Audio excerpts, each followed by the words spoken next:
Hi மக்களே, இன்றைக்கி நம்ம வாழைக்கருவாடு குழம்பு செய்ய போகிறோம். இதுக்கு நான் ஒரு பாக்கெட்டு வாழைக்கருவாடை சுடு தண்ணியில் போட்டு வச்சுருக்கிறேன். இது கொஞ்சம் நேரம் ஊறட்டும், அப்போ தான் அழுக்கெல்லாம் நல்லா சுத்தமாக எடுக்க முடியும்.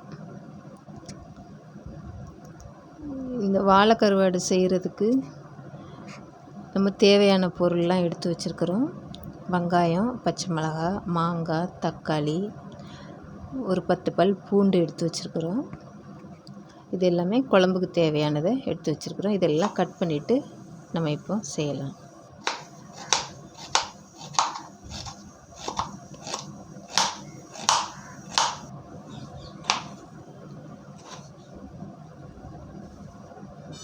நான் இன்றைக்கி கொஞ்சமாக தான் செய்கிறேன், அதனால் ஒரே ஒரு பாக்கெட் மட்டும் போட்டுக்கிறேன் கருவாடு. உங்களுக்கு அதிகமாக வேணும்னா நீங்கள் அதிகமாகவும் போட்டுக்கலாம். மாங்காய் பழம் இல்லை, இது மாங்காய் தான். கொஞ்சம் உரக்காயாக இருக்குது, ஆனால் குழம்புக்கு ரொம்ப சூப்பராக இருக்கும். அதனால தான் நான் இந்த ஒரு மாங்காய் ஃபுல்லாகவே நான் போடுறேன். புளி ஊற்றலை, ஏன்னா நல்ல புளிப்பாக இருக்குது இந்த மாங்காய். அதனால் நான் ஒரு மாங்காவும் குழம்புக்கு எடுத்துக்கிறேன்.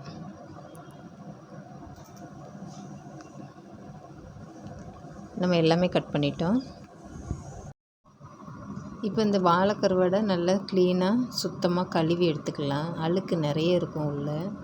இந்த மாதிரி நோண்டி எடுக்கும்போது உள்ளே இருக்கிற அழுக்கெல்லாம் வந்துடும். இந்த வருது பார்த்திங்களா? இந்த மாதிரி இருக்கிறதெல்லாம் சுத்தமாக எடுத்துட்டு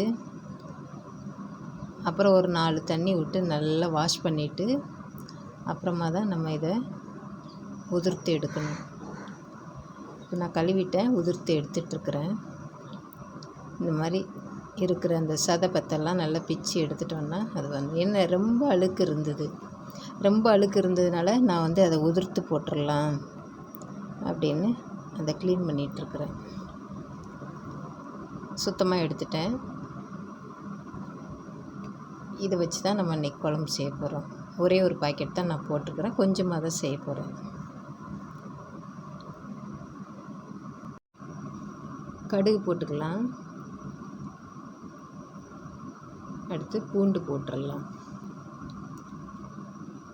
பூண்டு கொஞ்சம் வதங்கட்டும், கொஞ்சம் நேரம் மாறும். வெங்காயம் போட்டிருக்கோம்.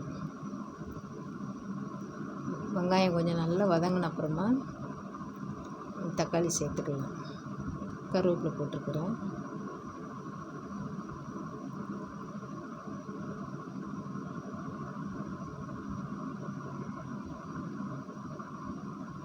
பச்சை மிளகாய்,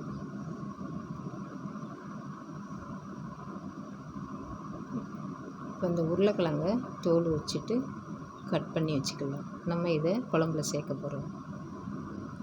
தக்காளி போட்டு வெங்காயத்தோடு சேர்த்து வதக்கிடலாம்.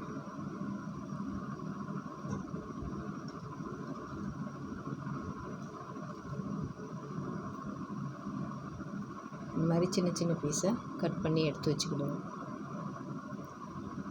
மாங்காய் சேர்க்கும்போது இந்த உருளைக்கிழங்கை நம்ம குழம்புல சேர்த்து விட்டுறலாம். வெங்காயம் தக்காளி கொஞ்சம் நல்லா மசிஞ்சிடுச்சு. இப்போ இதுக்கு மசாலா சேர்த்துக்கணும், தேவையான மசாலா. வதங்கிடுச்சு, நல்லாவே வதங்கிடுச்சு.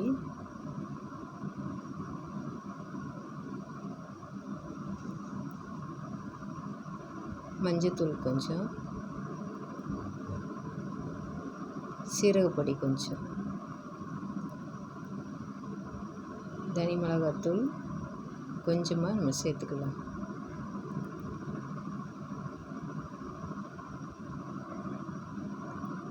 இது வீட்டு மசாலா, அது நான் கொஞ்சம் சேர்த்துக்கிறேன். இதில் ஒரு 2 ஸ்பூன் ஃபுல்லாக எடுத்துக்கோங்களேன், அவ்வளோதான் நான் போட்டிருக்கிறேன். மசாலா போட்டுட்டோம்.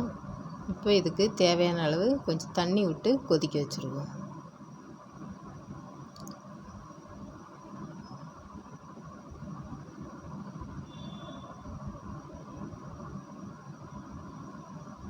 கொஞ்சம் நல்லா கொதிக்கணும். கொதித்தா தான் அந்த மசாலாவோட வாசனை போகும்.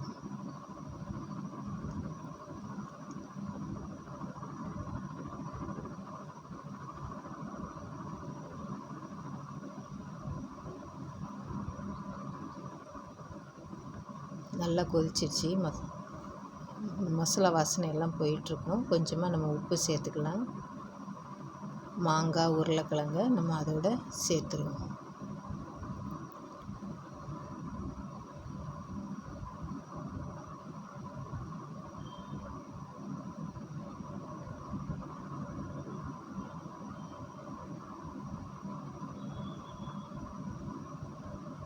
இந்த மாங்காவும் உருளைக்கிழங்கும் கொஞ்சம் வேகணும். உருளைக்கிழங்கு நம்ம வேக வச்சு தான் எடுத்துருக்குறோம். மாங்காய் கொஞ்சம் வெந்தால் அந்த புளிப்பு வந்து அந்த குழம்புல இறங்கிடும். மூடி வச்சிடலாம். ஒரு 2-3 நிமிஷம் வச்சா கூட போதும். மாங்காய் நல்லா வெந்துடும். நல்லா கொதிச்சிடுச்சு, நல்லா வெந்திருக்குது மாங்காய். இன்னும் கொஞ்சம் நேரம் இருக்கட்டும். நல்லாவே வெந்திருக்குது.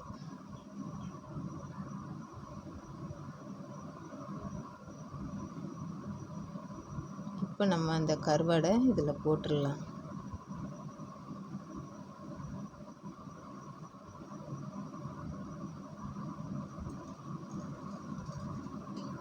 நல்ல வாசனை.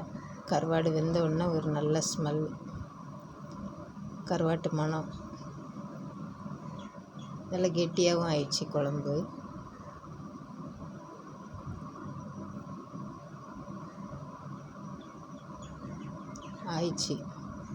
குழம்பு ஆயிடுச்சு. இப்போ நம்ம ஸ்டவ்வை ஆஃப் பண்ணிடலாம். கொத்தமல்லி கொஞ்சம் போட்டுக்கலாம்.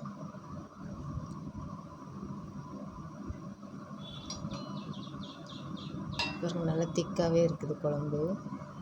நான் கொஞ்சமாக செய்கிறதுக்காக கொஞ்சமாக கருவாடு சேர்த்துருக்குறேன். நம்ம இதில் வந்து கத்திரிக்காய், முருங்கைக்காய் எல்லாமே சேர்த்து செஞ்சால் கூட நல்ல ஒரு வாசனையாக நல்லாயிருக்கும் இந்த கருவாட்டு குழம்பு.